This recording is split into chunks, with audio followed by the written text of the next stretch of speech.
ಮಗು, ಜೀವನದ ಸಂಪೂರ್ಣ ಆಟವೇ ಆಲೋಚನೆಗಳು. ನಿಮ್ಮೊಳಗೆ ಯಾವ ಆಲೋಚನೆಗಳನ್ನು ಇಟ್ಟುಕೊಳ್ಳುತ್ತೀರೋ ಅದೇ ನಿಮ್ಮ ಬದುಕನ್ನು ರೂಪಿಸುತ್ತದೆ. ಒಳ್ಳೆಯ ಆಲೋಚನೆಗಳನ್ನು ಇಟ್ಟುಕೊಳ್ಳಿ. ನಿಮ್ಮ ಹೃದಯದಲ್ಲಿ ನಂಬಿಕೆಯನ್ನು ಬೆಳೆಸಿಕೊಳ್ಳಿ. ಆಗ ಜಗತ್ತಿನ ಯಾವುದೇ ಶಕ್ತಿಯೂ ನಿಮ್ಮನ್ನು ತಡೆಯಲು ಸಾಧ್ಯವಿಲ್ಲ. ಮರದಲ್ಲಿ ಹೊಸ ಎಲೆಗಳು ಬರಬೇಕಾದರೆ ತಾತ್ಕಾಲಿಕವಾಗಿ ತಪ್ಪದೆ ಬರಬೇಕು. ಆದರೆ ಅದೇ ರೀತಿ ನಮ್ಮ ಜೀವನದಲ್ಲೂ ಒಳ್ಳೆಯ ದಿನಗಳು ಬರಬೇಕಾದರೆ ಕಷ್ಟಗಳು, ಹೋರಾಟಗಳು ಅವು ತಪ್ಪದೆ ಬರಬೇಕು. ಅವು ದುಃಖ ತರುವುದಕ್ಕೆ ಅಲ್ಲ, ನಮ್ಮನ್ನು ರೂಪಿಸಲು ಬರುತ್ತವೆ. ನಾವು ದೇವರನ್ನು ಹುಡುಕುವುದು ತುಂಬ ಕಡೆಗಳಲ್ಲಿ ಮಗು. ಪುಸ್ತಕಗಳಲ್ಲಿ, ವಿಗ್ರಹಗಳಲ್ಲಿ, ದೇವಾಲಯಗಳಲ್ಲಿ, ಸಮಾಜದ ಮುಖಗಳಲ್ಲಿ. ಆದರೆ ದೇವರು ಇವುಗಳಲ್ಲಿ ಮಾತ್ರ ಸೀಮಿತವಲ್ಲ. ದೇವರು ಅಂದರೆ ಜೀವನ. ಈ ಜೀವನ ನಿಮ್ಮೊಳಗೆ ಇದೆ.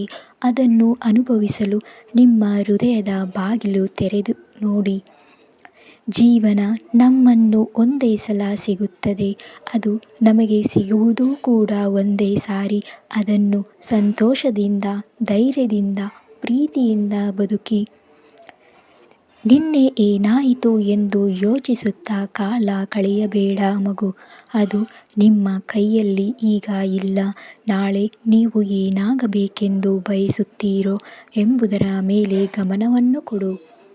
ನಾವು ಕಳೆದ ದಿನಗಳನ್ನು ಎಣಿಸಲು ಹುಟ್ಟಿಲ್ಲ ಮಗು. ನಾವು ಉಳಿದ ದಿನಗಳನ್ನು ಸಂತೋಷದಿಂದ ಕಳೆಯಲು ಹುಟ್ಟಿದ್ದೇವೆ. ಇದನ್ನು ಸರಿಯಾಗಿ ಅರ್ಥ ಮಾಡಿಕೊ. ನಿಮ್ಮ ಕೈಯಲ್ಲಿ ಇರುವುದು ಪ್ರತಿದಿನ ಒಂದು ಉಡುಗೊರೆ. ಅಂದರೆ ನಿಮ್ಮ ಕೈಯಲ್ಲಿ ಇರುವ ಪ್ರತಿದಿನವೂ ಕೂಡ ನಾನು ನಿನಗೆ ಕೊಡುತ್ತಿರುವ ಉಡುಗೊರೆ. ಅದನ್ನು ಸದುಪಯೋಗ ಮಾಡಿಕೊ ಒಳ್ಳೆಯದಕ್ಕಾಗಿ. ಮಗು, ಪ್ರತಿಯೊಂದು ಕ್ರಿಯೆಯೂ ಮತಕ್ಕೆ ಹೋಲುತ್ತದೆ. ನೀವು ಯಾವ ಕೆಲಸ ಮಾಡಿದರೂ ಅದು ನೀವು ಯಾವ ರೀತಿಯ ವ್ಯಕ್ತಿಯಾಗಬೇಕೆಂದು ಬಯಸುತ್ತೀರೋ ಎಂಬುದಕ್ಕೆ ಒಂದು ಮತ ಹಾಕಿದಂತೆ. ಉದಾಹರಣೆಗೆ, ನೀವು ಪ್ರತಿದಿನ ವ್ಯಾಯಾಮ ಮಾಡಿದರೆ ಅದು ನಾನು ಆರೋಗ್ಯಕರ ವ್ಯಕ್ತಿ ಎಂಬ ವ್ಯಕ್ತಿತ್ವಕ್ಕೆ ಒಂದು ಮತ ಹಾಕಿದಂತೆ.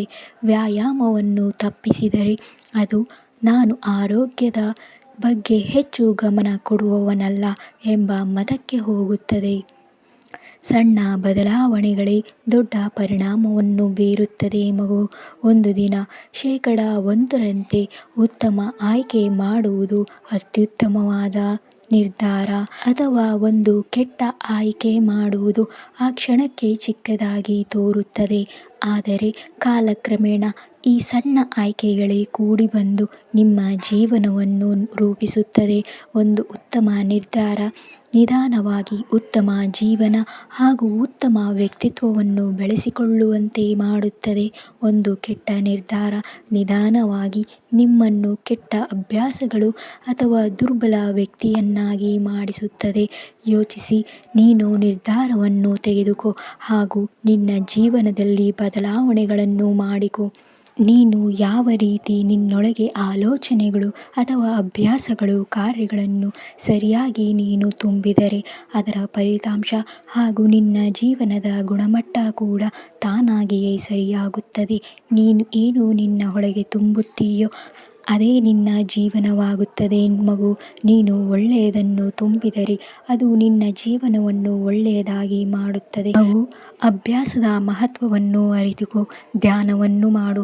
ಧ್ಯಾನದ ಅಭ್ಯಾಸವನ್ನು ಮಾಡು. ಜಪವನ್ನು ಮಾಡು. ಅದು ನಿನಗೆ ಭವಿಷ್ಯವನ್ನು ಕಟ್ಟಿಕೊಡುತ್ತದೆ. ಹಾಗೆ ನಿನ್ನ ಭವಿಷ್ಯವನ್ನು ಉತ್ತಮವಾಗಿಸುತ್ತದೆ. ನೀನು ಯಾವ ವ್ಯಕ್ತಿಯಾಗಲು ಬಯಸುತ್ತೀಯೋ ಅದಕ್ಕೆ ತಕ್ಕ ಅಭ್ಯಾಸಗಳನ್ನು ರೂಪಿಸಿಕೊ. ಉದಾಹರಣೆಗೆ, ನೀನು ಬುದ್ಧಿವಂತ ವ್ಯಕ್ತಿಯಾಗಲು ಬಯಸಿದರೆ ಓದುವಂತಹ ಅಭ್ಯಾಸವನ್ನು ಬೆಳೆಸಿಕೊ. ನೀನು ಶಾಂತ ವ್ಯಕ್ತಿಯಾಗಲು ಬಯಸಿದರೆ ಧ್ಯಾನದ ಅಭ್ಯಾಸವನ್ನು ಬೆಳೆಸಿಕೊ.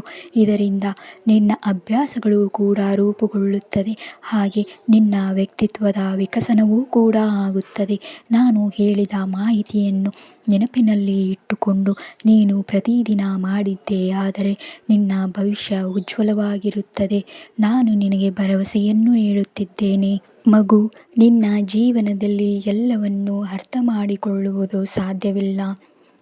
ನೀವು ಪ್ರತಿ ಘಟನೆಗೆ ಕಾರಣ ಹುಡುಕಲು ಯತ್ನಿಸುತ್ತಿದ್ದೀರಾ, ಆದರೆ ಎಲ್ಲ ಉತ್ತರಗಳನ್ನು ಕ್ಷಣದಲ್ಲೇ ಸಿಗುವುದು ಕಷ್ಟ. ಜೀವನದ ಕೆಲವು ಸಂಗತಿಗಳು ಸಮಯದೊಂದಿಗೆ ಮಾತ್ರ ಅರ್ಥವಾಗುತ್ತದೆ. ಎಲ್ಲವೂ ನಿನ್ನ ಒಳ್ಳೆಯದಕ್ಕಾಗಿಯೇ ನಡೆಯುತ್ತಿದೆ. ಹಿಂದಿನದು ಏನಾಯಿತು ಎಂದು ಯೋಚನೆ ಮಾಡುವುದನ್ನು ಬಿಡು. ಅದು ನಿಮಗೆ ಏನೋ ಪಾಠವನ್ನು ಕಲಿಸಲು ಬಂದಿತ್ತು. ಅದು ನಿಮ್ಮನ್ನು ರೂಪಿಸುತ್ತಿದೆ. ಈಗಿನದು ಏನಾಗುತ್ತಿದೆ, ಇದು ಮುಂದಿನ ಒಳ್ಳೆಯದಕ್ಕೇ ಆಗುತ್ತಿದೆ. ಭವಿಷ್ಯದಲ್ಲಿ ಏನಾಗಲಿದೆಯೋ ಅದು ಕೂಡ ನಿಮ್ಮ ಹಿತಕ್ಕಾಗಿಯೇ ಮಾತ್ರ. ಇದು ನಂಬಿಕೆಯ ಮನೋಭಾವವಷ್ಟೇ ಮಗು. ಕಷ್ಟದಲ್ಲೂ ಒಳ್ಳೆಯದನ್ನು ಕಾಣುವ ಮನೋಭಾವವನ್ನು ಬೆಳೆಸಿಕೊ. ಜೀವನದಲ್ಲಿ ಯಾವುದೂ ವ್ಯರ್ಥವಲ್ಲ ಮಗು. ನೀವು ಅನುಭವಿಸುತ್ತಿರುವ ಸಂತೋಷ, ನೋವು, ನಿರಾಶೆ ಯಾವುದೂ ಬೇಡದ್ದಲ್ಲ. ಪ್ರತಿಯೊಂದು ಅನುಭವವೂ ನಿಮಗೆ ಏನೋ ಕಲಿಸಲು ಬರುತ್ತಿದೆ, ಏನೋ ಕಲಿಸುತ್ತಿದೆಯೂ ಕೂಡ. ನೋವು ಕೂಡ ನಿಮ್ಮನ್ನು ಗಟ್ಟಿಗೊಳಿಸಲು ಬರುತ್ತಿದೆ, ಇನ್ನಷ್ಟು ಆಳವಾಗಿ ಮಾನವೀಯತೆ ಕೊಡಲು ಬರುತ್ತದೆ. ನೀವು ನನ್ನನ್ನು ನಂಬುತ್ತೀರಾ ಅಲ್ಲವೇ? ಇದು ನಾನು ನಿನಗೆ ಕೇಳುತ್ತಿರುವ ನೇರವಾದ ಪ್ರಶ್ನೆ. ನೀವು ಎಲ್ಲವನ್ನೂ ನೋಡಲು, ಅರ್ಥ ಮಾಡಿಕೊಳ್ಳಲು ಸಾಧ್ಯವಿಲ್ಲ. ಆದರೆ ನಾನು ಎಲ್ಲವನ್ನೂ ನೋಡುತ್ತಿದ್ದೇನೆ ಹಾಗೂ ನಿರ್ವಹಿಸುತ್ತಿದ್ದೇನೆ. ನೀನು ನನಗೆ ನಂಬಿಕೆಯನ್ನು ಕೊಡು. ಅದಕ್ಕೆ ಬದಲಾಗಿ ನಾನು ನಿನಗೆ ಆಶೀರ್ವಾದವನ್ನು ಕೊಡುತ್ತೇನೆ. ಶುಭರಾತ್ರಿ. ಶುಭವಾಗಲಿ ಮಗು.